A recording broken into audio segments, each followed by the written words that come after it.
Hi everyone, my name is Adarsh Mishra and आप देख रहे हैं यूथ नेशन कोडर्स। आज हम लोग बात करने वाले हैं object oriented programming using Python इनफीटीक्यू के डे 3 के बारे में। जैसा कि आप सभी जानते हैं कि हम लोगों ने लास्ट वीडियो देखा था डे 3 की थ्योरी के बारे में, और हम लोग का लास्ट वीडियो था डे 3 की क्विजेस के बारे में। हम लोगों ने सारी की सारी क्विजेस के बारे में यहाँ पे इन्फॉर्मेशन गैदर करी थी, कैसे हम लोग उसको सॉल्व करते हैं ये भी देखा था। ठीक है, तो आज का जो हम लोग का वीडियो होने वाला है वो होने वाला है एक्सरसाइजेस पे। तो डे 3 की सारी एक्सरसाइजेस आपको यहाँ पे मिलने वाली है। बेसिकली 3 हमारी 3 ही एक्सरसाइज हैं डे 3 में, और बाकी एक्सरसाइज हमारी डे 4 में रखी हुई हैं। तो आज का जो वीडियो होगा बेसिकली हम लोग यहाँ पे फोकस करने वाले हैं किन चीज़ों के बारे में। यहाँ पे हम फोकस करेंगे अपनी एक्सरसाइज सेक्शन के बारे में। इसमें हम लोग 3 एक्सरसाइज की बात करेंगे, एक्सरसाइज नंबर 7, 8 एंड 9। तो इनके बारे में एक एक करके देख लेते हैं। इसके जो सोल्यूशन होंगे वो आपको नीचे यहाँ पे डिस्क्रिप्शन में मिल जाएंगे, तो उसकी कोई परेशानी नहीं है। ठीक है, एक्सरसाइज नंबर 7 के बारे में पहले बात कर लेते हैं, देखते हैं क्या है। तो हमसे कह रहा है कि हमें पाइथन प्रोग्राम लिखना है ताकि हम जनरेट कर सकें टिकट ऑनलाइन बस बुकिंग के लिए। तो यहाँ पे एक टिकट नाम की हमें क्लास बनानी है, सिंपल। इसके बाद यहाँ पे कुछ हमें यहाँ पे क्या दिए गए हैं, एट्रीब्यूट दिए गए हैं। एट्रीब्यूट क्या है, पैसेंजर का नाम हो गया, उसकी टिकट आईडी हो गई, उसका सोर्स हो गया, उसका डेस्टिनेशन हो गया। फिर हमें यहाँ पे दिया गया है, ये सब माइनस है। माइनस का मतलब क्या होता है, प्राइवेट। मतलब इन सबको पहले हमें यहाँ पे अंडरस्कोर लगाना होगा। फिर हमसे क्या कह रहा है, एक काउंटर हमें नाम का एक एट्रीब्यूट बनाना है जो कि स्टैटिक होगा। स्टैटिक हुआ मतलब ये क्या है, क्लास वेरिएबल है। तो क्लास के नाम के जस्ट नीचे हम लोग उसको लिख देंगे। ये क्या है, प्लस है। प्लस का है मतलब यहाँ पे हम अंडरस्कोर नहीं लगाने वाले हैं। फिर हम लोग यहाँ पे कुछ सेट ऑफ मेथड्स देख लेते हैं, हमें क्या क्या मेथड बनाने हैं। तो हमें पहले यहाँ पे इनिट नाम का मेथड बनाना है, जो कि पैसेंजर नेम, उसका सोर्स और उसकी डेस्टिनेशन 3 वैल्यूज को एज अ पैरामीटर इनपुट लेगा। फिर उसके बाद हम लोग क्या करेंगे, वैलिडेट सोर्स डेस्टिनेशन। तो हम लोग चेक करेंगे डेस्टिनेशन क्या, सोर्स और डेस्टिनेशन क्या हमारा वैलिड है कि नहीं। फिर जनरेट करेंगे टिकट, मतलब ये हमारा मेथड है। तो गेट यहाँ पे ticket ID, get passenger name, get source और गेट डेस्टिनेशन। ये हमारे 4 जो है क्या है, 4 गेटर हैं। 4 गेटर क्यों है, क्योंकि हमारे यहाँ पे आप देख पा रहे हो कि 4 ऐसे हमारे एट्रीब्यूट हैं जो कि प्राइवेट हैं, और प्राइवेट एट्रीब्यूट है तो इनके लिए अगर हम इनकी वैल्यू चाहिए तो हम लोग इनको डायरेक्टली तो यूज़ कर नहीं सकते। तो इसके लिए हम लोग क्या करेंगे, यहाँ पे 4 गेटर किया यूज़ करेंगे। तो इसलिए हमें 4 क्या बनाने हैं, गेटर बनाने हैं। तो अगर ऊपर देखें तो हमारे पास यहाँ पे 4 नॉर्मल एट्रीब्यूट है जो प्राइवेट है। 5वां हमारे पास स्टैटिक एट्रीब्यूट है जो काउंटर नाम का, उसका हमें एक इनिट बनाना है। हमें वैलिडेट करना है सोर्स और डेस्टिनेशन को, जनरेट करना है टिकट को, और इसके बाद हमें 4 गेटर बनाने हैं, सेटर नहीं बनाना है। ठीक है, इसको देख लेते हैं। यहाँ पे डिस्क्रिप्शन दिया गया है हमें कि जो स्टैटिक वेरिएबल आप काउंटर बनाएंगे उसको 0 से इनिशियलाइज कर देंगे, तो कर लेंगे। ठीक है, फिर यहाँ पे हमें बोल रहा है वैलिडेट सोर्स डेस्टिनेशन नाम के जिस मेथड के बारे में आप यहाँ पे बात कर रहे हो, इसके बारे में आपको कुछ डिटेल दी गई। क्या दी गई है, ये क्या करेगा, सोर्स जो है हमेशा दिल्ली होना चाहिए। ये इंपॉर्टेंट है, सोर्स हमेशा दिल्ली होगा। अगर किसी और ने कहा कि कानपुर से जाना है तो हम लोग उसको पहले वहीं से रिजेक्ट कर देंगे, ऐसा नहीं हो सकता है, वहाँ पे रिटर्न कर देंगे फॉल्स। तो हमारा सोर्स जो है हमेशा दिल्ली रहेगा, और डेस्टिनेशन जो है वो हो सकता है या तो मुंबई हो, या तो चेन्नई हो, या तो पुणे हो, या तो कोलकाता हो। ठीक है, तो डेस्टिनेशन हमारी 4 हो सकती है, मुंबई, चेन्नई, पुणे या कोलकाता। और जो हमारा सोर्स होगा वो दिल्ली होगा। फिर अगर यहाँ पे दोनों कंडीशन वैलिड है, कि मतलब अगर हमारा सोर्स दिल्ली है और डेस्टिनेशन मुंबई, चेन्नई, पुणे या कोलकाता में से कोई एक है, अगर ऐसा है तो रिटर्न कर दो ट्रू, वरना रिटर्न कर दो फॉल्स। सिंपल, तो काफ़ी आसान है। फिर जनरेट टिकट नाम का जो आप यहाँ पे दूसरा फंक्शन बना रहे हो वो कैसे बनेगा, हमसे कह रहा है कि सबसे पहले आप चेक करोगे इस मेथड के अंदर आप आके यहाँ पे चेक करोगे कि क्या आपका जो वैलिडेट सोर्स और डेस्टिनेशन वाला मेथड आपने बनाया है क्या वो चल रहा है, वहाँ से वैल्यू ट्रू आ रही। तो आपने अगर वैलिडेट कर लिया पहले सोर्स और डेस्टिनेशन, इसके बाद आप क्या करोगे, अगर वैलिड है तो जनरेट टिकट क्या करेगा, ये एक आईडी असाइन करेगा, मतलब एक वेरिएबल बना लेना आईडी नाम का। ठीक है, टिकट आईडी नाम का एक वेरिएबल आप इसके अंदर बनाओगे। वो करेगा क्या, टिकट आईडी कैसे जनरेट होगी, इसको हम जनरेट कर सकते हैं। पहला लेटर निकालेंगे सोर्स का, जैसे मान लो सोर्स हमारा दिल्ली है तो पहला हमारा लेटर क्या हो गया, डी हो गया। फिर हमसे कह रहे हैं इसके बाद आप फर्स्ट लेटर निकालोगे डेस्टिनेशन का। मान लो कि हमें मुंबई जाना है तो हमने यहाँ पे पहला हो गया हमारा डी, दूसरा हो गया एम।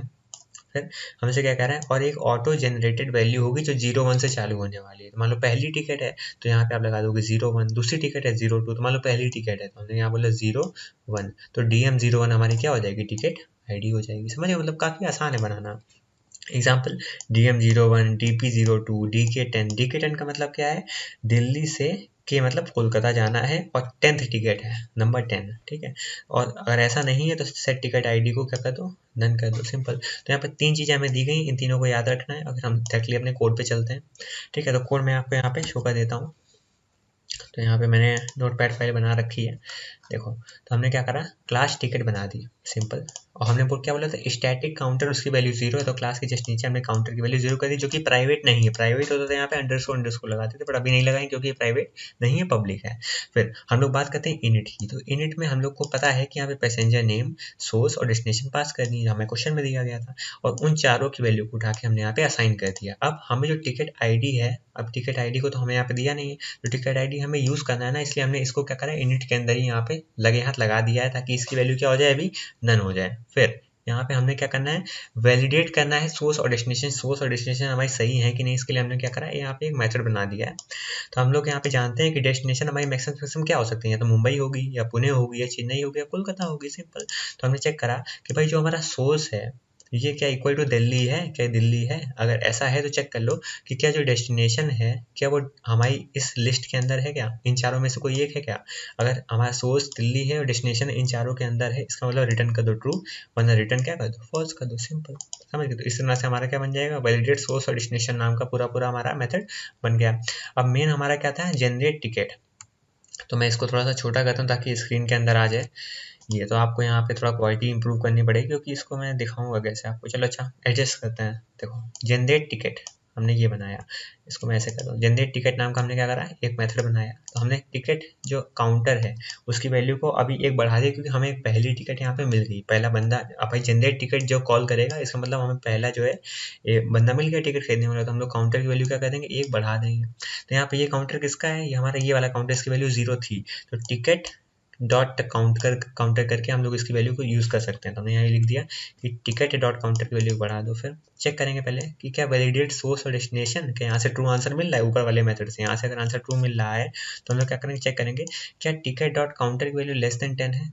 क्या ये मतलब मैक्सिमम 10 लोग को हम दे सकते हैं, तो क्या टिकट डॉट काउंटर की वैल्यू लेस देन 10 है? अगर ऐसा है तो आप लोग क्या करोगे, यहाँ पे क्या करोगे, सेल्फ डॉट टिकट आईडी क्या हो जाएगी आपकी। सबसे पहले आप सोर्स का 0th इंडेक्स उठा लो, सोर्स का पहला कैरेक्टर उठा लिया। फिर डेस्टिनेशन का 0th उठा लो, 0th इंडेक्स पे जो भी पड़ा है। फिर उसमें 0 ऐड कर दो, 01, 02, 03 ऐसे ही तो करते हो आप, ठीक है। तो हमने क्या करा, 0 स्ट्रिंग में ऐड कर लिया। फिर 1 2 3 4 कहाँ से मिल जाएगा, टिकट डॉट काउंटर से। टिकट डॉट काउंटर को हमने स्ट्रिंग में कन्वर्ट करके एक यहाँ पे वैल्यू बना दी पूरी। सोर्स से पहला उठाया, डेस्टिनेशन से पहला उठाया, 0 स्ट्रिंग में करके ऐड कर दिया। स्ट्रिंग कौन का डेस्टिनेशन चल रहा है, और टिकट डॉट काउंटर का नंबर रख दिया। तो हमारी self dot ticket ID generate हो गई। अगर मान लो 10 से ज़्यादा है तो हम क्या करेंगे, 10 है या 10 से ज़्यादा है तो क्या करेंगे, टिकट आईडी क्या हो जाएगी हमारी, कि पहले सोर्स का 0 इंडेक्स पे कैरेक्टर उठा लो, फिर डेस्टिनेशन का 0 इंडेक्स उठा लो, उसके बाद अगर 10 है तो 1 0 हो जाएगा, या फिर 1 1 हो जाएगा, 1 2 हो जाएगा, ऐसा तो सिंपल आगे चलेगा। तो टिकट डॉट काउंटर, तो यहाँ पे सिर्फ टिकट आईडी में वो जो नहीं बोला था 0 1 0 2, उस चीज़ को मैनेज करने के लिए अगर 10 से कम है, अगर 1 से लेकर 9 तक के बीच में है तो हम लोग 0 खुद से लगा देंगे।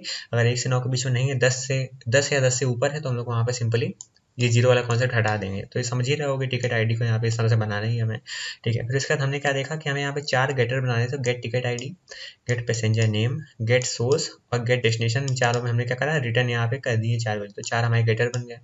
फिर और यहाँ पे ये जो लाइन आप देख रहे हैं आपको कोड ने पहले लिखी लिखाई मिलेगी, बड़ा समझा देता हूँ कि हमने टिकट नाम का एक बनाया, सुदर्शन दिल्ली से मुंबई उसको जाना है, ये कर दिया। टिकट डॉट काउंटर की वैल्यू 9 कर दी, जनरेट टिकट कर दिया। फिर हम प्रिंट कर रहे हैं चारों चीज़ों की वैल्यू, फिर हम जनरेट कर रहे हैं टिकट को, और फिर प्रिंट कर रहे हैं टिकट आईडी। समझ, मतलब यही सारी वैल्यू से ये आपके इसके हिसाब से आपका यहाँ पे क्वेश्चन वेरीफाई होने वाला है, तो इसमें कोई इशू नहीं है। तो इसी जो आपको यहाँ पे देख रहे हो इतना बड़ा कोड, इसको मैं डिस्क्रिप्शन में दे दूंगा ताकि आपको किसी प्रकार की परेशानी ना हो, ठीक है। तो हम लोग का इस तरह से क्या हो गया, यहाँ पे एक्सरसाइज नंबर 7 कंप्लीट हो गई। अब आते हैं एक्सरसाइज नंबर 8 पे। हमसे क्या कह रहा है कि जगलर वो होते हैं वैसे बॉल नहीं ऐसे उछाला करते हैं, 5-6 बॉल हाथ में लिए, तो उनको हायर करा गया सर्कस में। और वो कौन कौन से जगलर्स हैं, जैक ब्रेमलव है और दूसरा क्या है, एंथनी गैटो, ठीक है। हमसे क्या कह रहे हैं, जैक जो है वो चाकू का यूज़ करके जगलिंग करता है, और एंथनी जो है वो बॉल्स को यूज़ करके जगलिंग करता है, ठीक है। तो उसने बोला कि जो आपने पिछला प्रोग्राम लिखा है उसको क्या करो, एक्सटेंड करो उस प्रोग्राम को नीचे दिए गए जगलर्स के हिसाब से, Jack and Anthony and juggling items, balls and knives, ठीक है। तो हमसे कह रहा है कि आप क्या करो कि जैसे ही आपने जगल्स मेथड वहाँ पे बनाया जगलर क्लास के लिए, तो आप एक्सेप्ट करो जगलिंग आइटम, ठीक है। और जगलिंग आइटम आप ये वाला एट्रीब्यूट यहाँ पे पैरामीटर के रूप में यूज़ करोगे, और डिस्प्ले करोगे कि name of the juggler is juggling with name of the juggling item, और आप क्या करोगे जगल मेथड बनाओगे हर एक जगल के लिए ताकि वो जगल कर सकें। तो काफ़ी जगल हो गया, मैं समझा देता हूँ करना क्या है। देखो सिंपली आपको यहाँ पे एक कह सकते हो क्लास बनानी है, उसके अंदर आप यहाँ पे जगलिंग आइटम नाम से कह सकते हो ये मेथड बनाने वाले हो। देख लेते हैं, अभी क्लास हमने बनाई जगलर नाम की। अब हमें नाम उसमें स्पेसिफाई करना है, नाम उसका क्या हो सकता है, तो जैक होगा या तो एंथनी होगा। तो हमने उसके लिए क्या करा, नेम पैरामीटर पास कर दिया। तो जैक के लिए जो ऑब्जेक्ट का नाम हो जाएगा जैक हो जाएगा, वरना एंथनी हो जाएगा। फिर जगल नाम का हमें क्या करना है कि यहाँ पे मेथड बनाना है। तो कैसे बनाएंगे, यहाँ पे देखो, यहाँ पे जगलिंग आइटम, ये जगलिंग आइटम आपको इसी तरह लिखना है क्योंकि यहाँ पे स्पेशलिस्ट ने मेंशन करा है कि जगलिंग आइटम नाम का एट्रीब्यूट ही होना चाहिए। तो यहाँ पर हमने लिखा। फिर हम लोग को प्रिंट क्या करना है कि जो भी नाम हो प्लस इस जगलिंग विद और कौन से आइटम्स है, सिंपल। तो जो हमारा नाम है वो हमें यहाँ से मिल जाएगा, यहाँ से मिल गया हमें नाम, ठीक है। इस जगलिंग में हम लोग खुद से लिखेंगे और जगलिंग आइटम हमने यहाँ से उठा के यहाँ रखा। तो हमारा पूरा पूरा ये मेथड बन गया, ठीक है, इसमें कोई परेशानी नहीं थी। अब हमसे कह रहा है एक जगलिंग आइटम नाम की भी क्या बनाओ, क्लास बनाओ। तो जगलिंग आइटम नाम की क्लास बनाई, ठीक है। हमने यहाँ पे इनिट का यूज़ करके उसका नाम जो है स्पेसिफाई कर दिया। उसके बाद हमें उसका एक गेटर बना दिया उसके नाम के लिए, गेट नेम, नेम जगह तो सेल्फ डॉट नेम हमें वापस कर दो। तो ये तो एक छोटी सी क्लास थी, बट बेसिकली आपको जो मेन काम करना था वो था ये, आप ये कैसे लिखोगे। तो ये चीज़ मैंने आपको बता दी है, इसका कोड आपको डिस्क्रिप्शन में मिल जाएगा, तो आपको कोई यहाँ पे इशू नहीं होने वाला। एक्सरसाइज नंबर 9 पे आते हैं, हमसे क्या कह रहा है, बहुत सारी ऑनलाइन कंपनीज हैं, ये प्रोडक्ट को सेल करती हैं, एडवर्टीजमेंट करती हैं उनका, है ना, और एक कुरियर सर्विस को भी यहाँ पे रखती हैं ताकि वो डिलीवर कर सके उनके प्रोडक्ट को। कंपनी को उसके नाम से आइडेंटिफाई करते हैं, CEO से करते हैं और ईयर इस्टेब्लिश से करते हैं। तो एक कंपनी नाम की मतलब एक क्लास होगी, इसके 3 एट्रीब्यूट होंगे, name, CEO and year. Courier service जो है वो कलेक्ट करती है फीस को कंपनी से ट्रांसपोर्टेशन के बाद, और कह रहा है ईच कुरियर सर्विस, अगर यहाँ कुरियर सर्विस नाम की एक हमारी क्लास हो गई, उसका खुद का कुछ एड्रेस होगा और उसका नेम होगा। तो कुरियर सर्विस नाम की हमारी क्लास होगी, उसका एड्रेस और नेम क्या होगा, एट्रीब्यूट होंगे। कह रहा है क्लास डायग्राम क्रिएट करो, इन दोनों के लिए क्लास नेम चूज करो, एट्रीब्यूट चूज करो, इनके मेथड चूज करो और रिलेशनशिप बताओ इन दोनों में क्या है।